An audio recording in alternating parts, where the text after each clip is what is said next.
Hello everyone, अस्सलाम वालेकुम। S M Mumtaz here. आज की video specifically mobile application development से रिलेटेड है।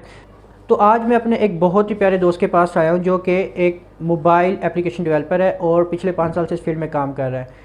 इसका नाम हुज़ैफ़ा है। हुज़ैफ़ा जो कि लाहौर में एक बहुत ही बड़ी कंपनी में as a mobile application developer काम कर रहा है और इसके अलावा ये आउटसोर्स और फ्रीलांसिंग प्रोजेक्ट भी लेता है जिस पे घर बैठ के काम करता है। तो मैं इनसे आज वो सब क्वेश्चंस पूछने वाला हूँ जो एक बिगिनर हर सीनियर डेवलपर से पूछना चाहता है। तो आज मैं इन सब चीज़ों को इस वीडियो में कवर करने वाला हूँ कि आप एप्लीकेशन डेवलपर कैसे बन सकते हैं और कैसे स्टार्ट कर सकते हैं। तो टाइम वेस्ट किए बिना शुरू करते हैं।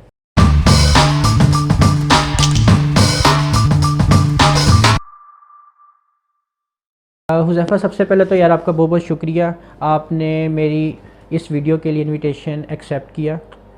बहुत बहुत शुक्रिया आपका एहसन, क्योंकि मैं चाहता था कि मैं भी अपने इन्फॉर्मेशन से, जो मेरे पास इन्फॉर्मेशन है, जो मेरे पास नॉलेज है, उससे दूसरों को फ़ायदा पहुंचा सकूं। ओके, सबसे पहले तो आप अपने आप को व्यूअर्स को इंट्रोड्यूस करें।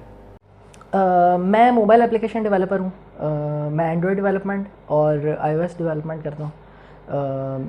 इन दोनों के अलावा जो है मैं कंप्यूटर साइंस ग्रेजुएट हूँ। मेरा 5 इयर्स का एक्सपीरियंस है इन मोबाइल एप्लीकेशन डेवलपमेंट। सबसे पहले जो मेन क्वेश्चन है, इंपॉर्टेंट क्वेश्चन, वो यही है कि अगर कोई beginner mobile application development start करना चाहता है तो वो कहाँ से और कैसे स्टार्ट करें?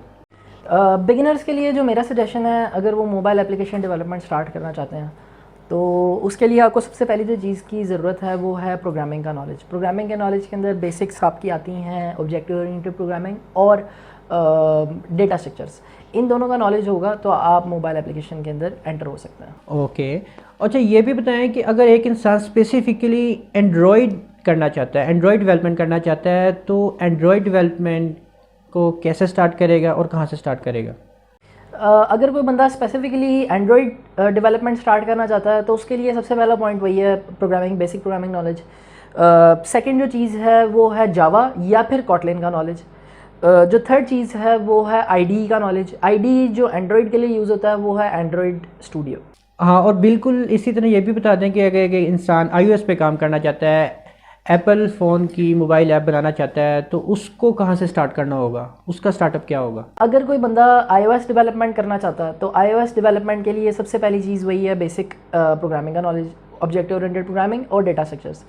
लैंग्वेजेस इसके लिए एंड्रॉयड से डिफरेंट हैं, उसमें C# और स्विफ्ट जो है वो इंक्लूडेड है। और जो थर्ड चीज़ है इसका IDE है, IDE इसका डिफरेंट है, वो Xcode है। iOS डेवलपमेंट के लिए ज़रूरी है कि आपके पास कोई एप्पल का ऑपरेटिंग सिस्टम मौजूद हो, मैकबुक या फिर iMac या फिर जो मैक मिनीज़ होते हैं, इसमें से कोई एक डिवाइस होनी लाजमी है Xcode को रन करने के लिए। और ऐसे भी तो है ना कि बहुत सारे लोग एंड्रॉयड और एप्पल दोनों पे काम करते हैं, ऐसे टूल्स भी हैं जो इन दोनों को कवर करते हैं।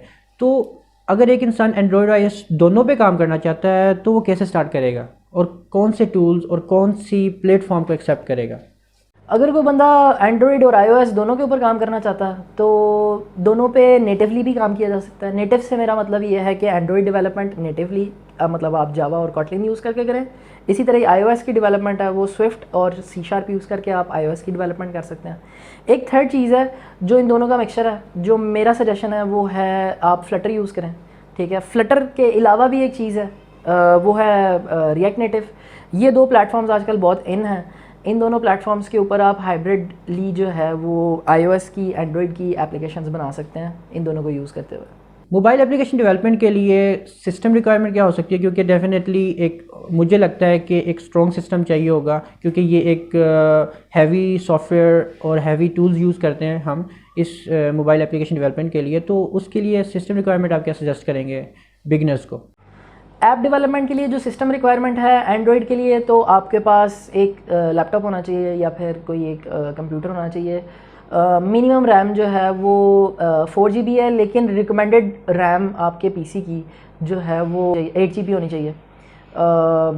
उसके अलावा बाकी आपका जो प्रोसेसर है उसको i5 i3 तक भी जो है वो चल जाता है एंड्रॉयड डेवलपमेंट के लिए। लेकिन एंड्रॉयड स्टूडियो क्योंकि अपडेट्स दे रहा है और हैवी होता था, तो एंड्रॉयड डेवलपमेंट के लिए हैवियर टूल रिक्वायर्ड होंगे। अच्छा, iOS के लिए जो आपको टूल्स की रिक्वायरमेंट है वो है आपके पास कोई मैकबुक या फिर कोई एप्पल